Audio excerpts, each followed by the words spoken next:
twongeye kubakira kandi kuri Speak the Truth.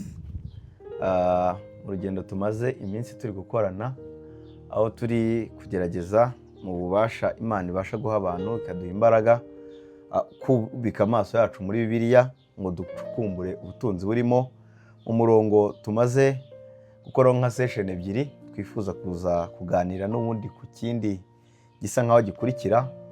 Kuba tabyibuka nabibutsa ku cyambere twabanje kwibaza uburyo ari ngombwa yuko cyangwa biri necessaire ko abantu bose bazarimbuka, kuko uyu murongo wabivuzemo, kuko ngo kugira ngo uwizera wese atarimbuka ahubwo ahubwo ubugingo buhoraho.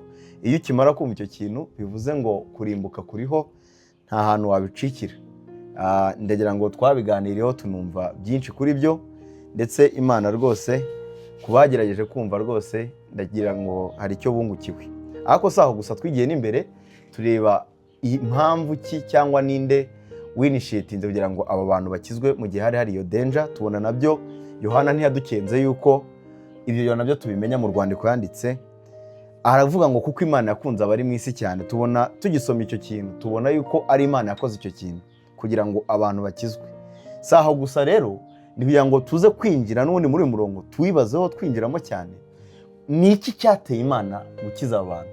N'ubundi ndacyari kumwe n'umuvandimwe Faustin, nibiya ngo tuze gukomeza ducukumbura ku kintu cyateye Imana gukiza abantu. Ko twabonye ko ari Imana, ni iki turishingiye ku byo uku kuri ku ijambo ry'Imana riri kuvuga?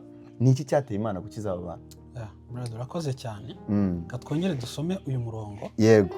Yohana ubutumwa bwiza igice cya 3 umurongo wa 16. Haravuga ngo kuko Imana yakunze abari mu isi cyane, byatumye itanga umwana wayo w'ikinege kugira ngo umwizera wese atarimbuka ahubwo ahabwe ubugingo buhoraho. Amen. Kuko umuvandimwe yabivuze, twarebye icyo dukizwa. Muri uyu murongo hatwereka ko ari ukurimbuka.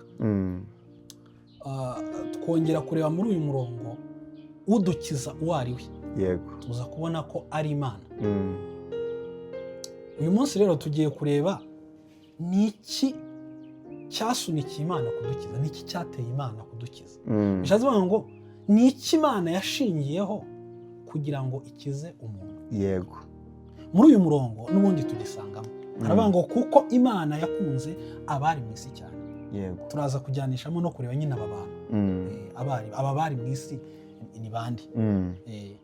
Icyo Imana yashingiyeho ikiza umuntu, cyangwa se n'ikishingiraho, hano bavuze ngo kuko Imana yakunze abari mu isi cyane. Ni kwerekana ngo ni urukundo rwayo gusa.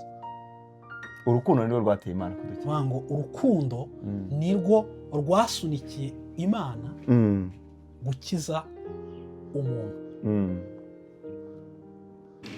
Icyo rero dukwiye kubanza kumva hano ku rukundo rw'Imana. Urukundo rw'Imana nyine ntabwo ari amarangamutima, nk'uko turi buze nyine, nk'uko abantu tubizi nyine turi gutekereza urukundo dutekereza amarangamutima. Ahubwo urukundo rw'Imana ni indangakamere yayo. Niko iteye. Niko iteye. Kandi indangakamere z'Imana, yego, ntabwo nyine Imana kugira ngo yumve uri buze kuyicamo ibice.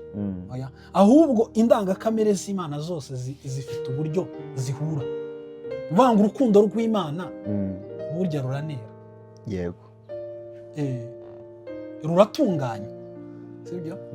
Rero iyo tuvuga ngo Imana yakunze abantu, tuba turi kuvuga ngo icyateye Imana gukiza abantu, yego, ntago ari icyo yababonyemo wenda ngo kikururire kubakiza, ahubwo yashingiye ku miterere yayo. Kuko iteye. Uko iteye. Yashingiye ku rukundo rwayo. Bavuga ngo Imana gukiza umuntu ishingira kw'iyiriyo, kuko ikurikiza nyine urukundo rwayo. Wenda reka ibintu tubihamirisha ibyanditswe. Yego. Yohana wa mbere igice cya 4 umurongo wa 10. Yego. Nuvuga ukuntu havuga. Haravuga ngo muri iki ni mu rukundo ruri. Yego. Si uko twebwe twakunze Imana, ahubwo ni uko Imana ariyo yadukunze igatuma umwana wayo kuba impongano y'ibyaha byacu. Amen. Ngo si uko ari twe twakunze Imana. Yego. ntabwo imana idukiza ari ukubera ko ari urukundo rwayo rwinshi twayikunze iravuga ati aba bantu uyu muntu arankunda none reka noneho ngende mukiza. yego wenda uwidakijije bivuga ngo ntiyari yayikunze, ntabwo nyine afite urukundo nyine ku mana, ariko yavuze ngo si uko ari twebwe twakunze imana, yego ahubwo ngo ni uko imana ubwayo ariyo yadukunze. niba mwumva icyo kintu uvuga ngo ntabwo imana idukiza ari ukubera ko twayikunze, ahubwo ni ukubera ko yo ubwayo yadukunze, ariyo yadukunze. yego ikintu rero nacyo giteye ubwoba hano, yego iyo tuvuga ko twe nyine tutakunze imana, imana akaba atari byo yashingiyeho, ni ukubera ko Bibiliya ihamye yuko twebwe tuvuga tudakunda imana. icyo ni cyo kintu nyine gikomeye, yego kwakurimuka, kubera ko umuntu hari igihe ujya usanga nyine umuntu avuga ngo agiye gukora ngo ibintu ngo kugira ngo imana imukunde, ariko Bibiliya ihamya ye neza yuko uko tuvuka turi abanyabyaha, yego tuvukana umutima udakunda imana. Abaroma igice cya 8 umurongo wa 7, ndumva uyu murongo twarawifashishije cyane. haravuga ngo kuko umutima wa kamere, yego ngo ari umwanzi w'imana. ngo kuko tuvuka turi abanzi b'imana, tuvukana umutima udakunda imana. bishatse kuvuga ngo bwa bwandu bw'icyaha twandujwe butubamo bwatuzaniye n'ubuzima budakunda imana. bivuga ngo mu kintu cya mbere umuntu akwiye kwitekerezaho ni uko tuvuka tudakunda imana, yego ibyo bituma umuntu atabaho ubuzima ariko kuvuga ngo reka nkore ngo ibintu ngo imana inkunde. yego akenshi umuntu ukora gutyo ni umuntu uba utarimenya ko avuka ari umwanzi w'imana. uwo twanamurekomanda kuza kumva ikiganiro twakoze bwa mbere, kuko niko twabonye neza umutima w'umuntu n'ibyo akora n'ibyo ararikiye, niko tuvuka. yego icyo nyine nicyo dukwiye kumva, ntabwo nyine twebwe tuvuka tudakunda imana. hari nk'indirimbo sinibuka nimero yayo, ariko hari indirimbo ijya ivuga ngo kera ngo nari umwangizi umutima rwihishwa, ngo w'imana mu mutima rwihishwa. ikintu kigiye kintangaza muri iyi ndirimbo ni uko umuntu ari n'umwanzi w'imana mu mutima atanabizi. yego umuntu ni umwanzi w'imana mu mutima atanabizi, ariko cyakora ijambo ry'imana nyine biza kugira ngo ritwereke n'ibiri mu mitima yacu rihishure n'ibyo tutazi. ijambo ry'imana ritwereka ko tuvuka twanga imana, kuko umutima wa kamere ari umwanzi w'imana. ubwo icyateye imana kudukunda ni urukundo rwayo, ni urukundo rwayo, ntabwo ari urukundo rwayo, kubera ko twebwe turi abanzi bayo. kugira ngo binakomere birushijeho dushake fagiti nyinshi abantu bategereye, imitima yacu nyine ntizahagarare ku byo tuvuga, ahubwo ibina irifite pira zayo ziba zihagaze kuko uri ibyanditswe byera. dusomye nko mu Baroma 5:8 haranditse ngo imana yerekana urukundo rwayo idukunda ubwo yadupfiraga tukiri abanyabyaha. urumva icyo kintu cyo kuvuga ngo turi abanyabyaha nicyo nyine ivuga turi abanzi bayo. ni ukuvuga ngo ntago impamvu imana yadukunze ni uko yo yadukunze, ntago ari twebwe ubwacu twinisiyetinze kugira ngo tuyikunde. yego rwose. hari n'ikindi cyanditswe wenda navuga, Abakolosayi igice cya 1 umurongo wa 21. uyu ni umurongo nawe werekana nyine uburyo tuvuka turi abanzi b'imana. haravuga ngo namwe abari batandukanijwe n'imana kera, yego mukaba mwari abanzi bayo mu mitima yanyu no kubw'imirimo mibi. yego nyine wumva icyo kintu ngo tukaba twari abanzi bayo mu mitima ndetse no kubw'imirimo mibi.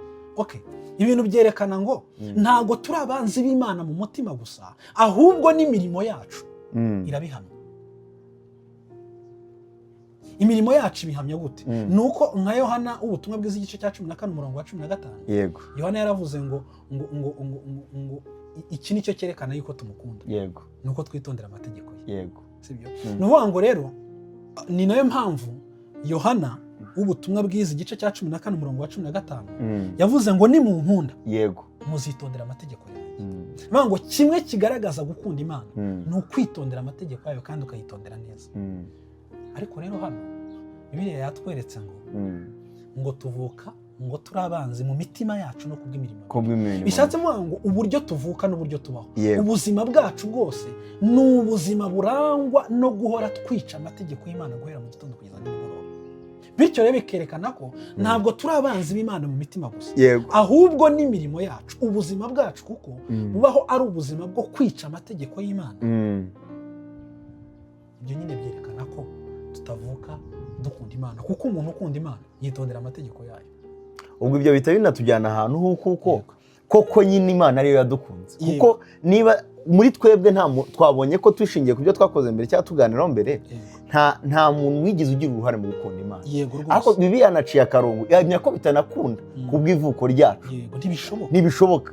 Noneho uretse icyo ngicyo Bibiliya irengejeho itubwiye ko kuri bya bintu twahoze tuvuga kare ku byo twavuganiyeho ko ari Imana yadukije, ku bijyanye no gukunda Imana cyangwa no kubana n'Imana, n'ubundi Imana niyo yadukunze, yinishiyetinze urukundo rwayo kuri twebwe, iradukunda. Niyo mpamvu buriya iyo tuvuga ngo Imana yaradukunze, tujye twumva ko Imana yakunze abanzi bayo. Yego, abantu yakunze barayangaga. Ngo abo nibo bari mu isi. Imana ivuga ngo yakunze abari mu isi, abari mu isi n'abanzi bayo. Sabere ni abanyabyaha. Ntabwo ari abantu bayikunda, ntabwo ari abantu bakunda, ahubwo ni abantu b'abanzi bayo. Nyine mwumva urukundo rukomeye cyane, ni urukundo nyine rudafite icyo rushingiyeho, rushingiye gusa ku miterere y'Imana, kubera ko ntabwo twari dukunditse ku buryo wenda byakururira Imana kudukunda, ahubwo ngo Imana idukunda nuko twari abanzi bayo. Niyo mpamvu hariya wasomye mu gitabo cy'Abaroma uvuga ngo Imana yerekanye urukundo rwayo idukunda. Yarwerekanye gute? Nuko ngo Kristo yadupfiraga tukiri abanyabyaha. Uvuga ngo urukundo rw'Imana rutandukanye n'urukundo rw'abantu, kubera ko Imana uburyo twe dukunda ukunda nyine biri condition, bifite icyo bishingiyeho. Ukunda umuntu wenda kubera ko hari biba bifite icyo bishingiye igihe cyose gukunda umuntu, igihe cyose gukunda umwana w'umuntu akunda undi biba bifite icyo bishingiyeho.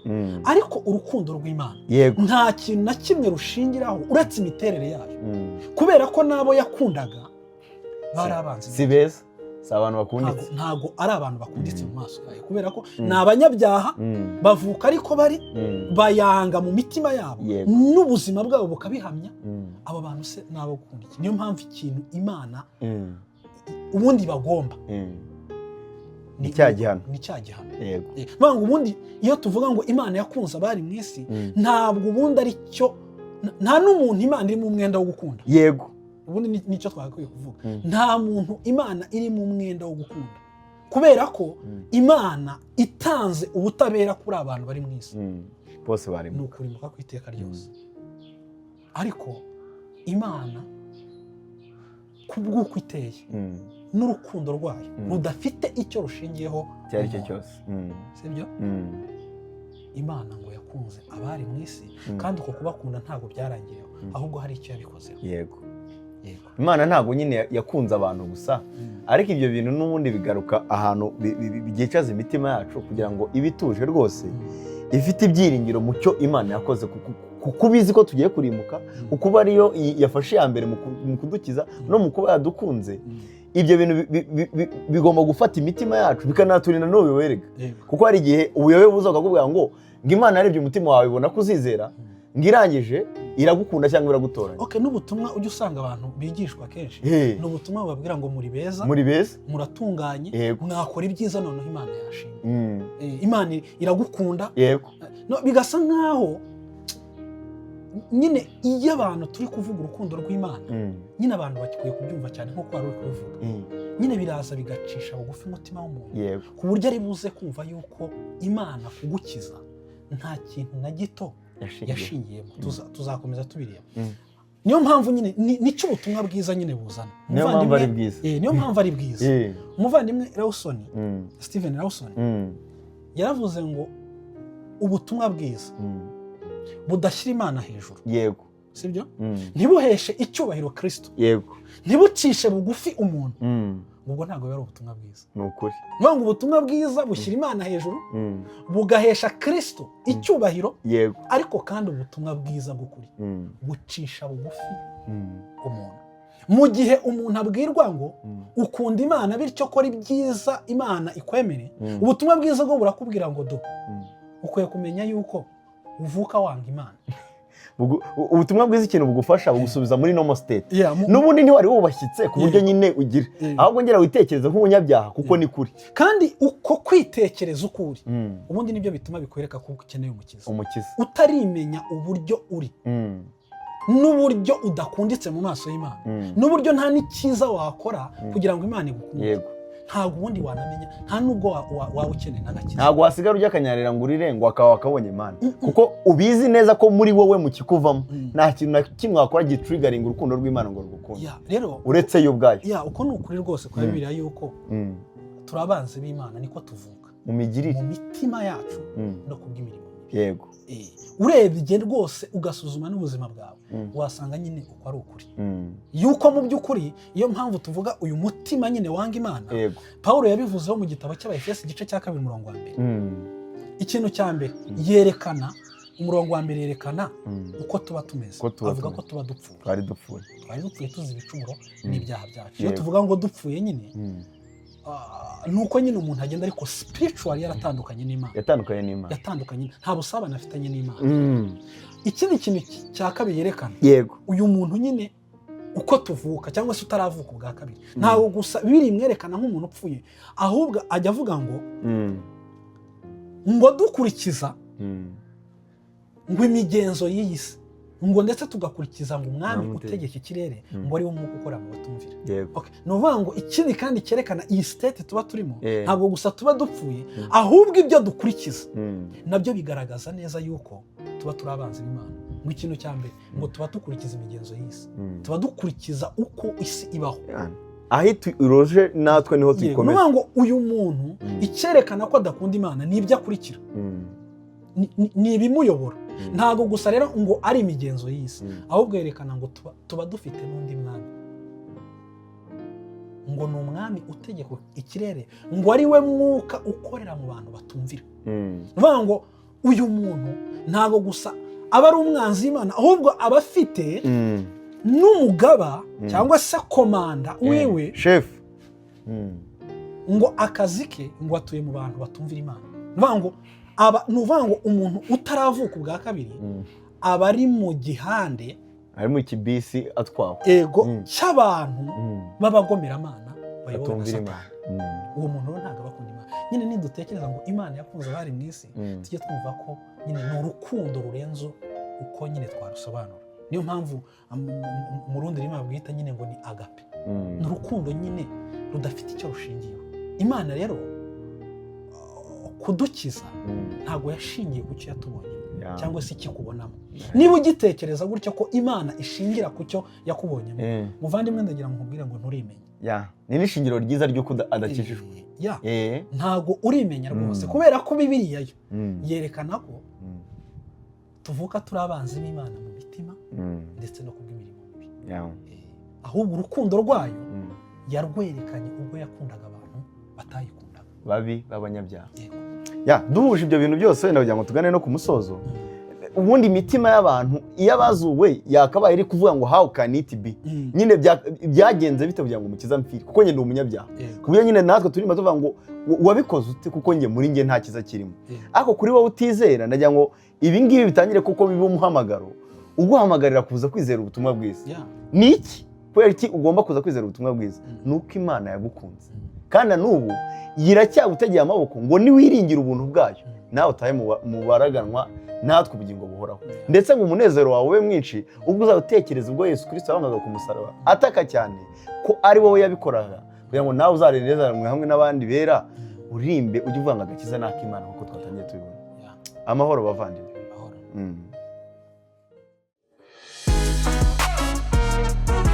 Hello, Murao. I want to ask you this question. Are you tired of furniture that doesn't last and even says nothing? Cold, messy, empty. You know what? Your home deserves better. Today I want to take you somewhere. Just please, come with me. Come. At Wimtart, every piece is crafted with love and care.